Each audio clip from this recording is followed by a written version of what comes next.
And before we get this thing going, just a little bit of housekeeping. The restroom out here to my left. Also, we are live streaming this event, so just silence your phone or turn it off or whatever works best for you. Excited to have Brad here today, Brad Wagnon. I work together. We work together in the same department in community and cultural outreach, and he is definitely a Civil War history buff. A lot of people don't know that Brad really is secretly a historian. I know he does a lot of outreach and a lot of training as far as CAUTA for CCO, but he is a wonderful historian, especially on Civil War. He used to teach at Tahlequah High School, and we're very fortunate when he came to Cherokee Nation and started working for CCO. And the Civil War is something that I've grown to actually enjoy talking about it a little bit more, but it's kind of one of those topics where those folks that really have studied the Civil War, they can just go into all the little intricate details, and so I usually try to reserve it for those folks who truly love talking about the American Civil War and the Cherokee Nation's involvement. So Brad was more than happy to put together this PowerPoint, and I actually haven't got to see this presentation yet, so I'm really excited to see it. But anyway, I guess we will go ahead and get started, and Brad's going to talk about portraits of the Cherokee Nation during the American Civil War, and everyone gives Brad a warm welcome.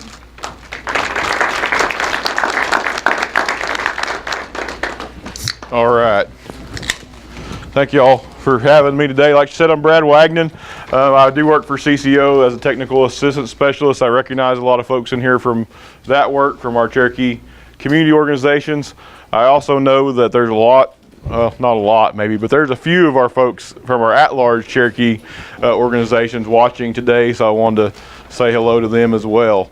I'm going to go get started. I'm going to talk just a few minutes here about myself. I already told you that. Technical assistant specialist at Community and Culture Outreach. I graduated from NSU in 2001.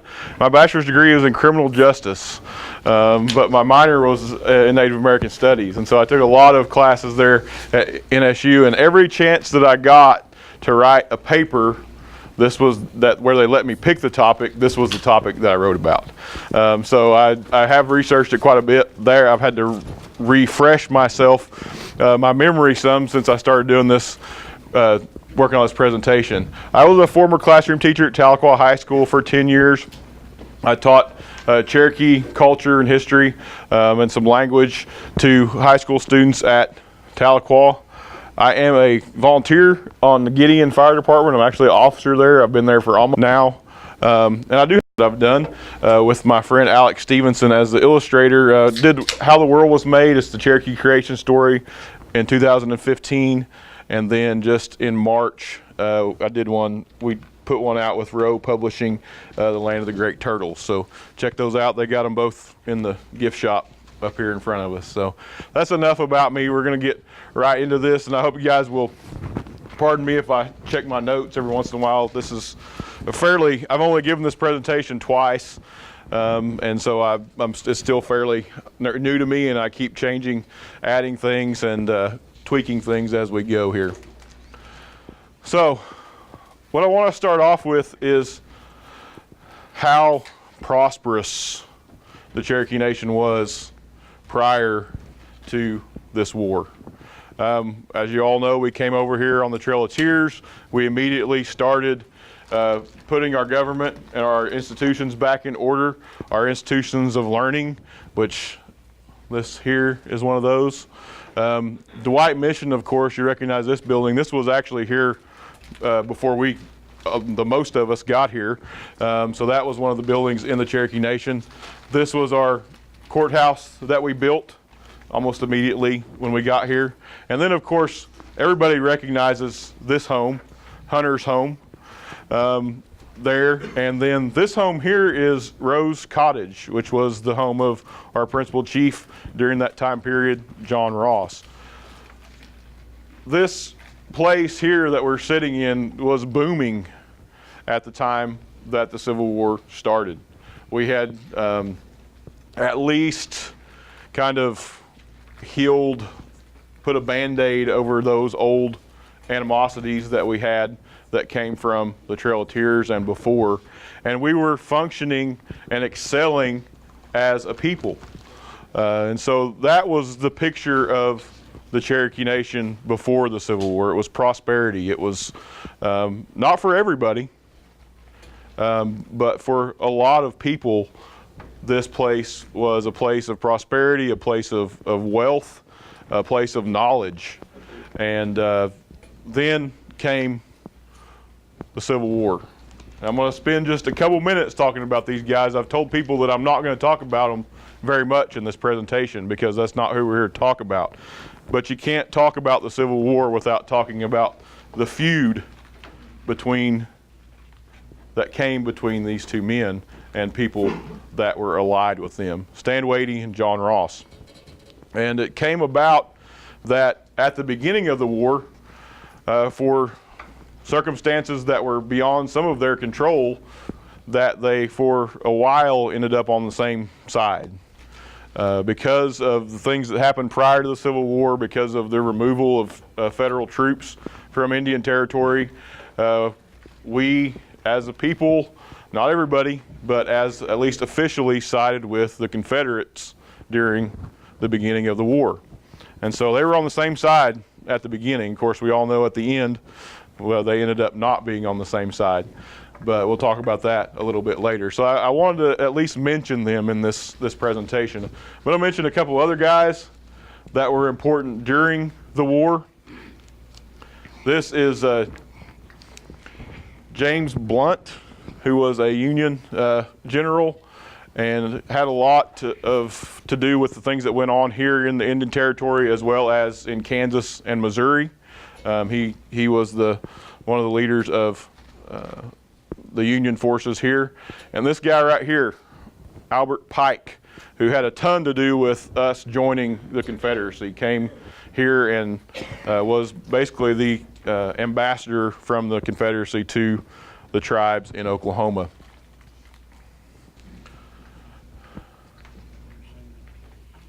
But who we're really here to talk about are the Cherokee people that participated and lived through the Civil War. And so these are some of our soldiers. These are some people that fought, that helped. This guy over here was a doctor. William Campbell was a doctor during the Civil War. He actually, I'm not going to talk about him very much. I don't have a slide specifically on him.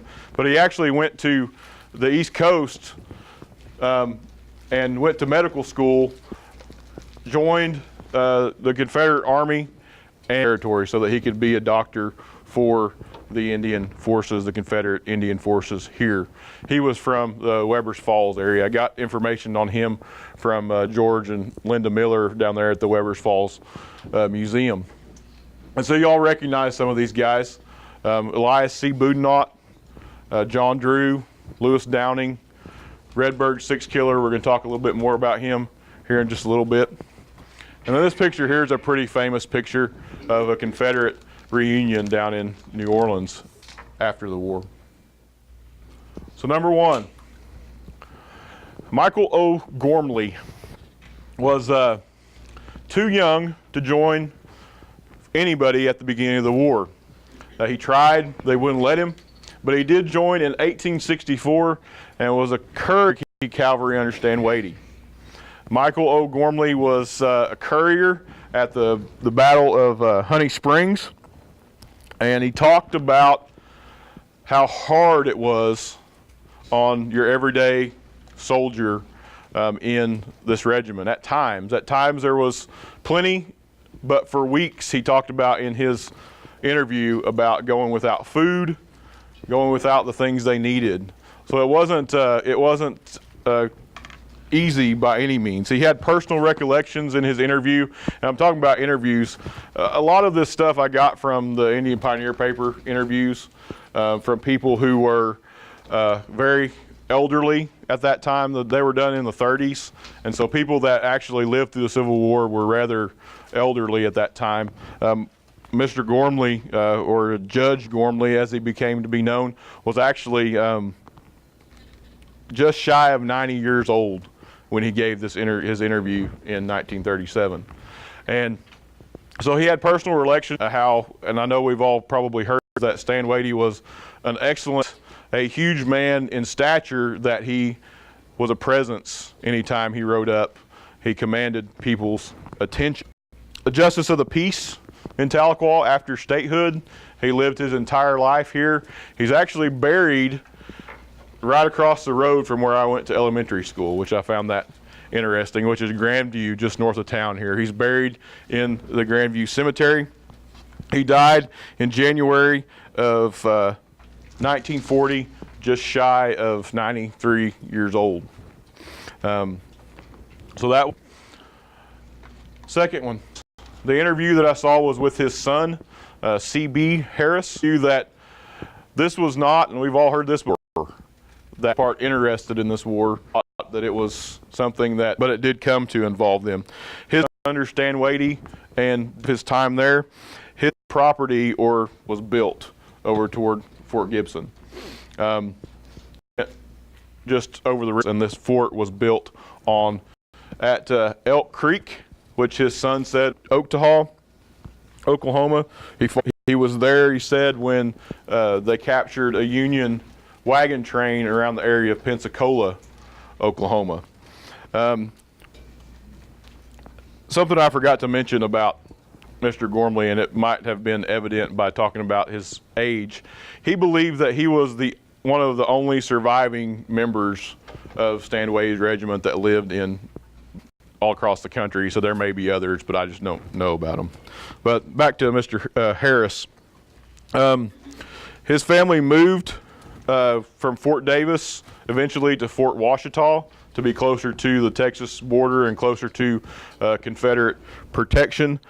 Fort Davis was actually burned by Union troops at a certain time, and we'll talk about that toward the end because I found somebody that had a personal account of the night that Fort Davis was burned.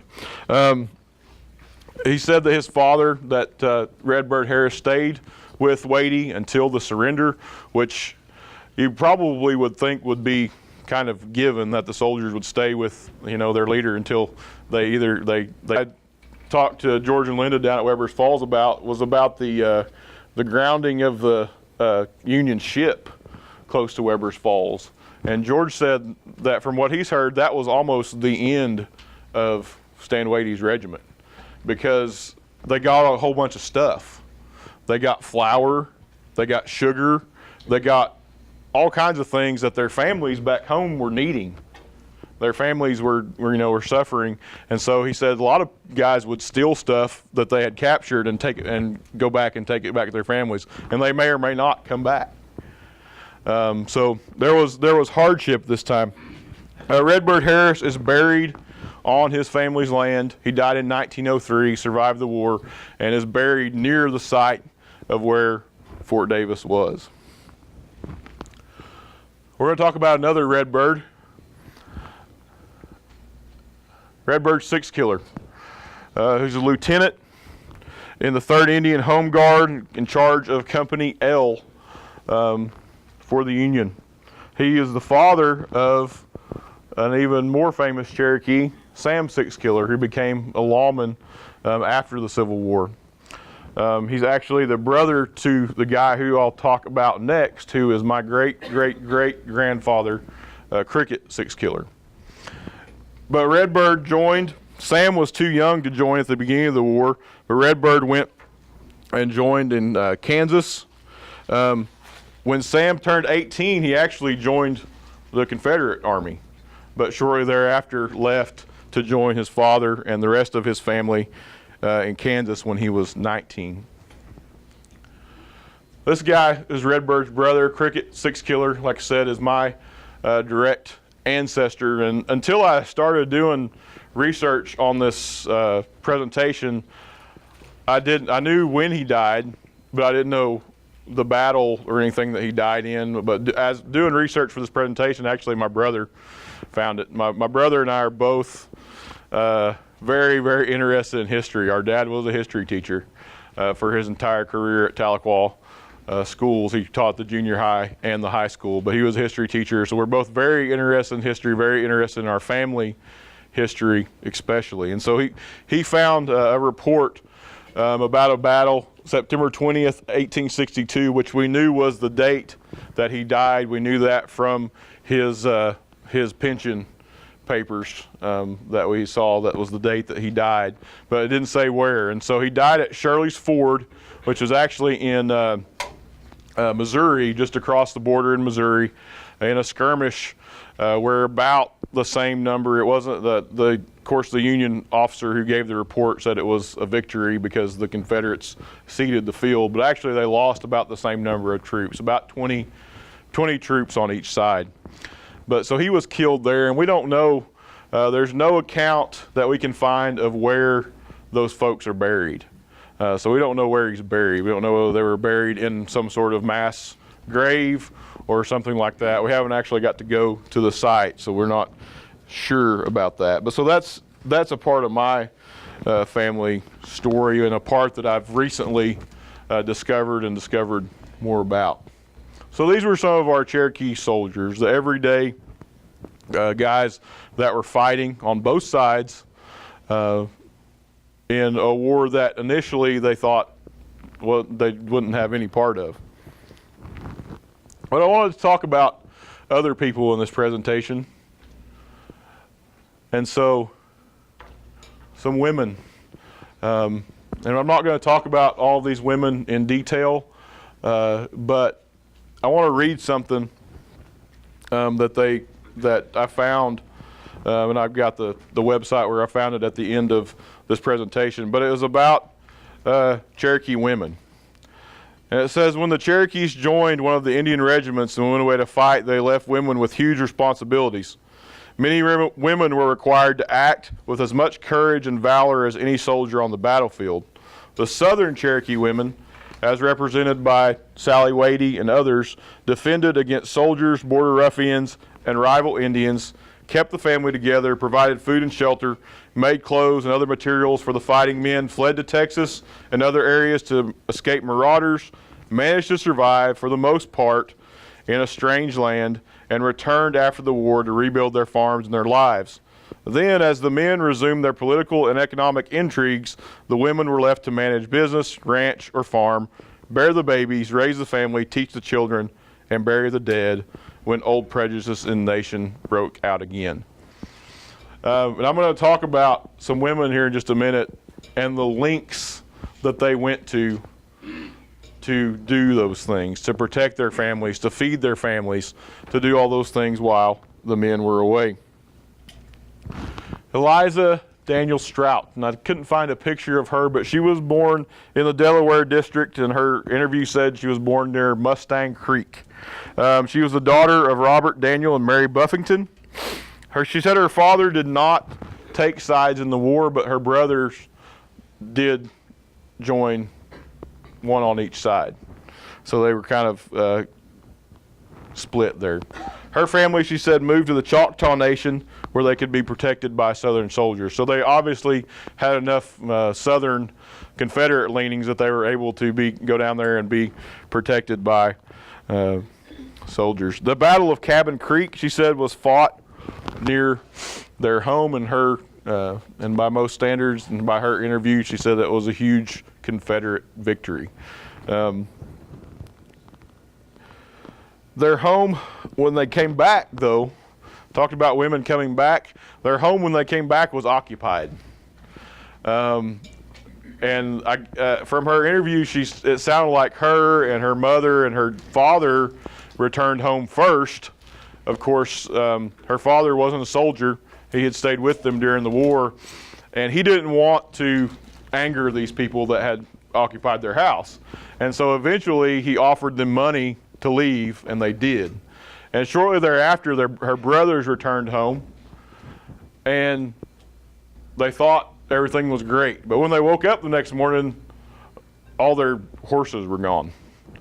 So she said her brothers actually left out in the morning to chase the horse thieves, which ended up being the same people that they had given money to leave their home. And I want to get it right, so I'm going to read it. She said Her brothers overtook them, got the horses back, and sent them down the road that all horse thieves went in that day, meaning they lynched them, they killed them. So the horse thieves were no more. So her father, who didn't want to, anger these folks, I guess either the brothers got his blessing to go after them, or they just went and they took care of the people that had stole their livestock, which was what happened in the day. She talks about coming back to their home and, of course, having no livestock except those few horses. She said there was no wild game in the area. Of course, there were no crops because there'd been nobody home to plant crops. And so she talks about, basically starving and scrounging until they could grow a crop. And it was just a stark difference to me from beginning before the war, the prosperity that was here, and because these people were, by all standards at the time, were rather well off. It wasn't a small place that they had, but they didn't have anything.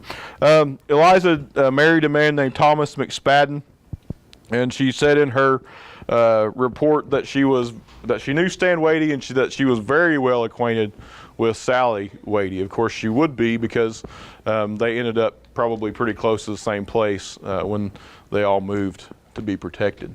And Sally's who I want to talk about next. Somebody that I was looking through stuff and reading, I think it was the same place where I got this this quote here, said that she became the de facto leader of Southern Cherokee women. People would come to her. She was the fourth wife of General Stan Whaley, not at the same time, fourth wife of General Stan Whaley.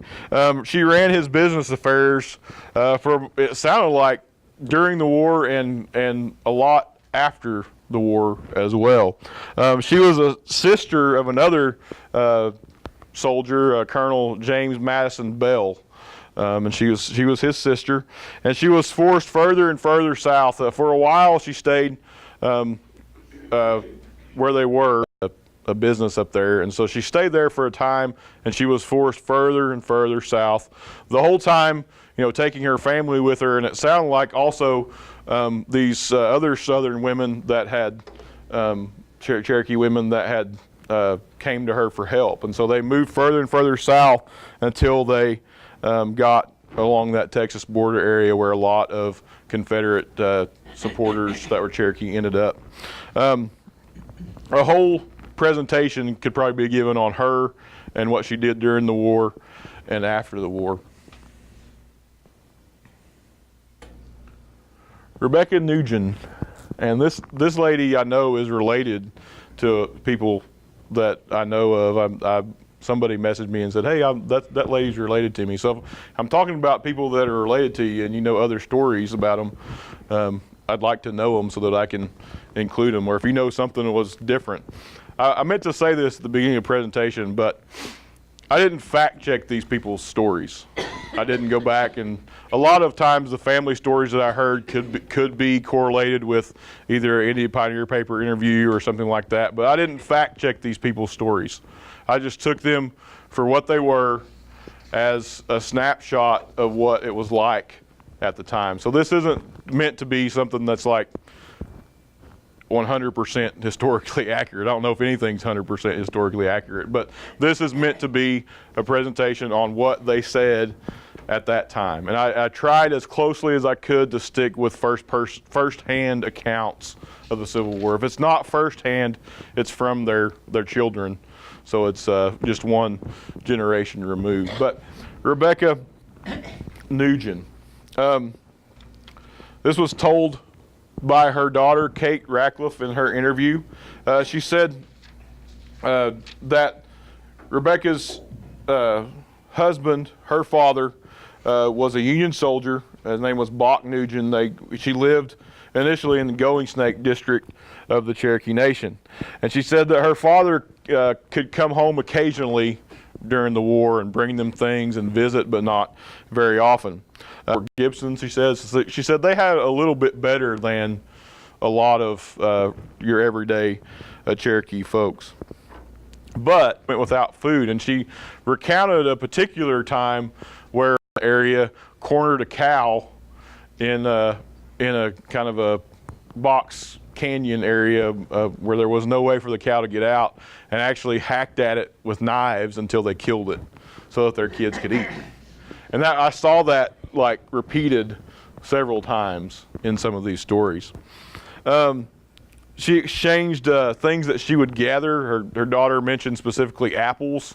She would gather apples because at the time, a lot of places were abandoned, and so the orchards were abandoned too, or the places where people had apple trees, and they were kind of anybody's apples that could come by and get them. And so she would gather apples and take them to Fort Gibson to trade for things as well that they needed.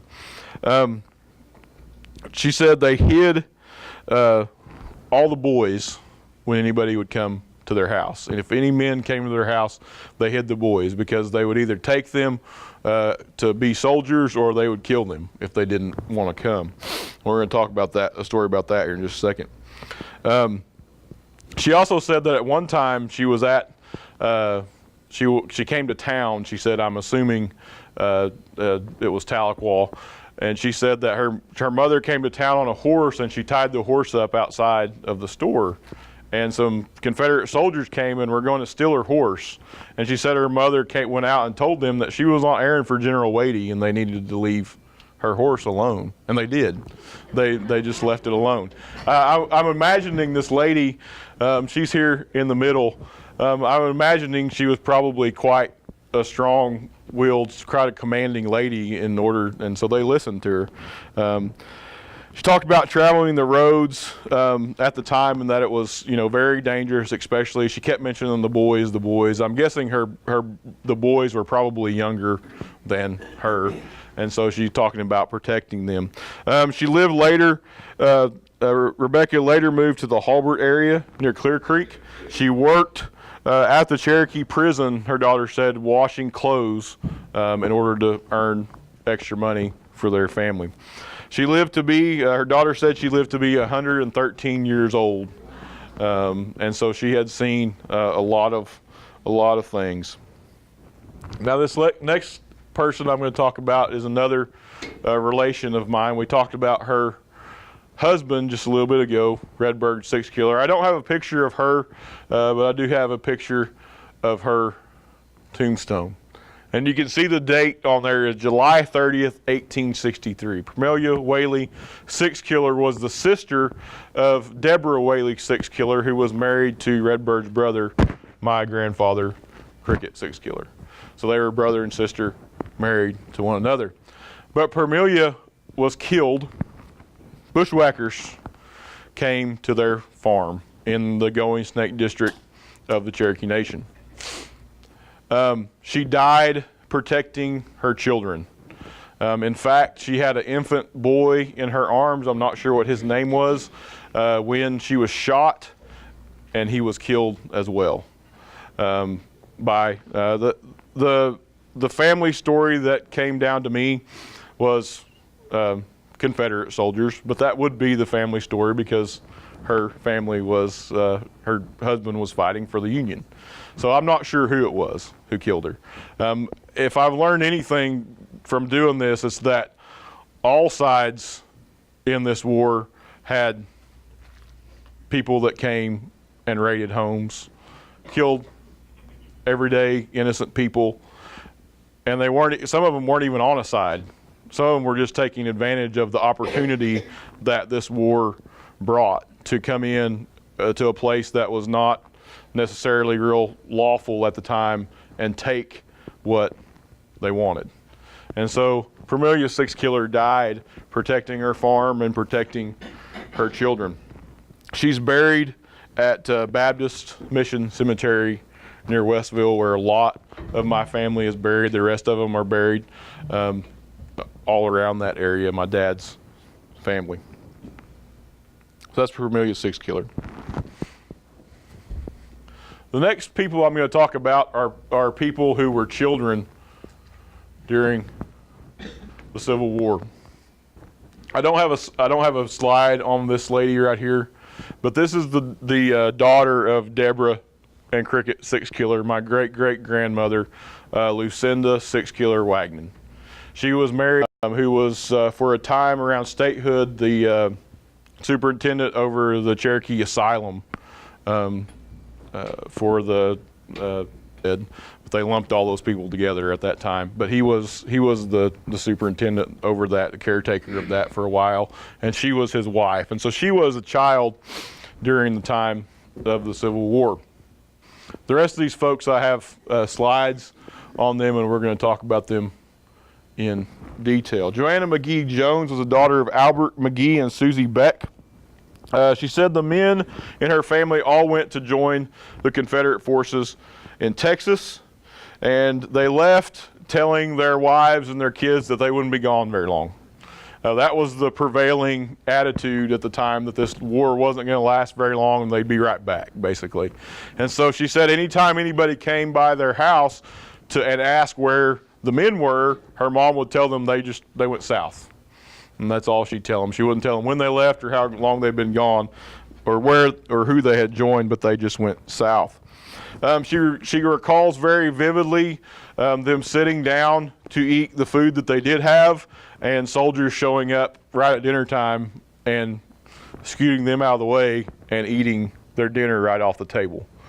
She said they kept anything that they wanted to keep that was a resource under the house, even the chickens. She said if you wanted to get an egg or a chicken, you had to go under the house to get it, because if they left them out, they would have been taken.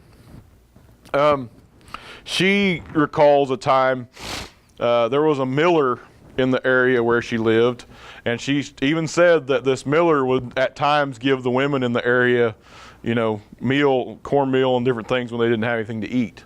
But it got to a point so bad that the women went over to the miller's house. The miller had a pig, and so they killed the miller's pig, and when he complained that his family wouldn't have anything to eat, they cut off a piece and gave him some meat of his own pig. So that was the lengths that Cherokee women and Cherokee folks who were left here had to go to in order to feed and take care of their families. She said they traveled eventually to Texas. She says she remembers squatting in fine houses that were just completely abandoned. She said she remembers the kids finding pieces of burnt wood and drawing on the walls of these huge mansions while they were staying there. She remembers a time when her mother dressed up her father's youngest brother as a girl while they were traveling so that he could pass, and told him to go play and stay with the girls so that he could pass by without being harassed. Here's another one that I want to read exact words. She said that her grandmother said she had helped lay out a dozen men at the time of the war, which means she helped kill them. Those were the lengths that they went to survive. She eventually settled in the Miami area and lived a rather long time. She didn't say how old she lived to be, but Tennessee Lane James and Samantha Lane Hillen were sisters. I just have pictures of Tennessee here in her younger years and then in her older years. They were the daughters of Garrett Lane and Jane Harlan, born near Baxter Springs, Kansas, 1849. Her father was killed in a mining accident in 1849. In California. He went west for the California gold rush and was killed in a mining accident. She said eventually they got some money from his partner, but it was just a very small amount. Her mother died prior to the war as well, 1859. And so they were sent to live with her grandfather, and at the time of the Civil War were living with her grandfather. She said that her sister stayed back her mother had remarried, and her sister stayed back because she was old. Her stepfather felt that she was old enough to help out, but he sent her off to her grandfather's house because she was too young to help out. She said she was about 10 at the time of her mother's passing. And so her and her grandfather stayed at her grandfather's place, which was in Indian Territory, for 2 years until things just got too hectic. And she said her grandfather was actually a Confederate sympathizer, but he didn't tell anybody that, so they went to Kansas, which was closest to where they were, but out of Indian Territory. She remembers livestock being killed. She says at least 2 neighbors were called to the door in the middle of the night and killed, close neighbors to her. So her grandfather and her left, rented a farm in Kansas and worked that farm during the Civil War. They moved back after the war, but again, she said everything was desolation and they had to rebuild. Now these folks are a relative of somebody that's sitting here, because I know, because I got the story from her and was able, she actually sent me the Indian Pioneer paper interview to back that story up. So these are Clay brothers and their mother, Susie Clay. And the story that Regina related to me was that there was a time when bushwhackers had come to their home and basically told them, we know that you have boys here. Of course, they were probably hiding them out. They said, we know that you have boys here, and we're going to come back with more people, or come back with more men, and you're either going to give them up or we're just going to kill all of you. And so their mother took the time that little time that she had when they left to be very inventive and actually cut, was it a pillow or a mattress? A mattress, cut a mattress and stuffed the 2 younger boys in the mattress and threw it over the back of a horse and went to her sister's house, which from the interview I was guessing was in the Cookson, somewhere in the Cookson area, and eventually made their way to safety. But so they escaped the bushwhackers, and who knows whether those guys would come back or not. But that was the time. It was I said time. I want to look at my watch, make sure I was not going over time. But that was the amount of time that these people had to make a decision to just leave everything that they had ever known behind for the sake of their families. The last 2 stories that I want to tell, the last 2 pictures that I want to give, are actually 2 of the most vivid pictures that I got from the Civil War, which is ironic because I could find, and I even asked a few people, I didn't ask Ty, which I probably should have in person, and Rosalind, but I couldn't find pictures of Cherokee freedmen in that period. And I know pictures back then were kind of a rare thing. Most people that got pictures made of themselves were doing it for some important reason. But I had very hard time finding pictures, but I didn't have any hard time at all finding stories from freedmen, from folks that had just been freed as slaves during this time. And the first one was, this lady was actually not a slave during the Civil War. She was a slave born in Cincinnati, Arkansas, and she gave a very detailed description. The part of her interview that was about the Civil War was like 5 pages, and that was like 20% of her interview. Her interview was like 30 pages long, about all sorts of things prior to the Civil War, after the Civil War. Her name was Shanna McGee. She's born in Cincinnati, Arkansas. She was taken from her master in Cincinnati, Arkansas, made a couple of stops along the way, but eventually brought to the area of Fort Gibson and told, "You're not a slave anymore. Do what you want," which was a complete shock to her. In her interview, she said, "I didn't know what to do.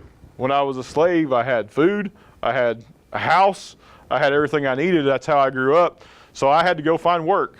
And she did find work. She found work as a cook at Fort Gibson for the officers and their families. And so she has a very detailed picture of what things went on in Fort Gibson. She said the rebels moved out of Fort Gibson in 1862 to Fort Davis across the Arkansas River. And she says that visits between Yankee and rebel officers at Fort Gibson were common. She remembers seeing Confederate officers coming to Fort Gibson parlaying, visiting with the federal officers at Fort Gibson. She said she worked as a cook. She said the officers and their families had plenty to eat. She knew because she cooked it. They had all sorts of livestock, wild game. She said she even baked cakes and pies for the officers at Fort Gibson and their families during this time. And that got me to thinking a little bit about the rest of the Cherokee Nation and what it was like for everybody else. And I was like, man, from all accounts, the countryside had been living besides the which we know a lot of times. I'm imagining where they got it from. And so fairly well as well, not as well as what they needed in Fort Gibson. She says she remembers what was happening, but she remembers the soldiers all leaving the fort and heading in the direction of Fort Davis, and she remembers seeing it on fire. So she remembers the night that they raided Fort Davis and destroyed it. Those troops, for the most part, and their families that were still there, moved south to Fort Washita. She says she was unable to get on the Cherokee Freedmen rolls.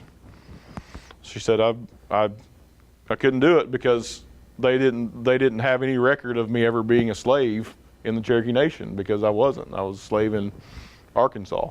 But for most of her 117 years, what she said, that's how old she said she was in 1937 when she gave this interview. It was 117 years old. But for most of those years, she lived in the Cherokee Nation. So the last picture I want to talk about, Moses Lonian was owned by Lewis Ross at the beginning of the war near Salina. And he says he remembers the day. He said his master was constantly on watch for Union soldiers because he knew that eventually they were coming. And so when he saw them, he remembers the day. He said his master took off running. He ran and he jumped off an embankment into a creek, which they were all watching with anticipation because they knew he couldn't swim. And he said as he's running, the federal soldiers are shooting at him, but he says we can tell that they're not trying to hit him. They're just trying to scare him off. And so he said he was able to grab a hold of a branch and pull himself out of the creek and escape. And in fact, the soldiers told them later that we had orders not to kill him, that we were just supposed to run him off and make sure that he didn't come back. So when he runs away, they told them, y'all free. All this stuff, of course, the soldiers were going to take some of it, but all this other stuff is yours. Take it. Some of the livestock, some of the wagons, load it up, it's all yours. And he said we were scared to do that because we just the thought of us being caught, of him coming back and us being caught with his stuff was enough to frighten them. But they did. And he said the soldiers helped us load it up and they went north. And he says by the time that they got to the area of Fort Scott, not only had they lost people that were with them, but they had also lost most of the stuff. They'd been, along the way, they'd been stopped by people and been stolen. It's hard to herd animals through that kind of area, and so they had lost most of the stuff. And he said himself and the other men that made it there found employment in the area of Fort Scott, Kansas, and eventually I'm sure some of them went on to join some of the Kansas volunteer regiments as well. And I need to do more research on this, but this was something, being as Catherine said, a Civil War Cherokee history buff, that I'd never even heard of before I started doing this. I'd say probably 75% of the interviews that I read mentioned this peace meeting at Gore between Confederate Cherokees and Union Cherokees to heal that and supposedly present a unified front when they went to D.C. because they knew that there was going to be some repercussions of their decisions. So they said hundreds of people were said to be in attendance at this peace meeting, and that's something that I need to talk to folks about and find out more about. But the treaty in D.C. was signed, supposedly brought us peace, but what it also brought with it was a lot of repercussions for the fact that at the very beginning of the war we had sided with the Confederates, and that for the entire length of the war there were Cherokee leaders and Cherokee citizens fighting on the side of the Confederacy, and we paid a high price for that in land for the most part. So that's what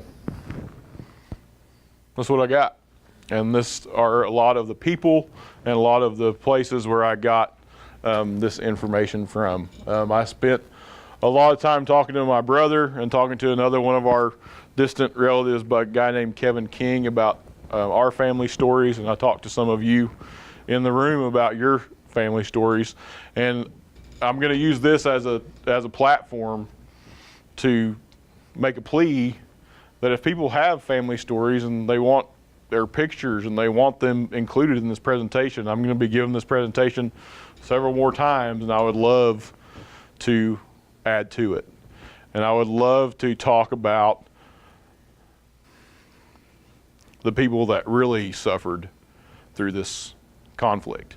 It's because every presentation, not every presentation, but 90% of the presentations or papers or anything that I see on the Cherokee Nation Civil War talks about Stan Wadey and John Ross and a few others that had major roles. But what I want to see is, our history, our family histories can continue the things that may or may not be written down.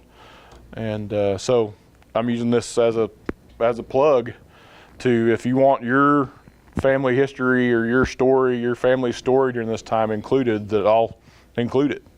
I may even take some of these other ones out if I have to cut it for time, for real stories about Cherokee people during this time period. So I want to thank y'all for your attention. Well,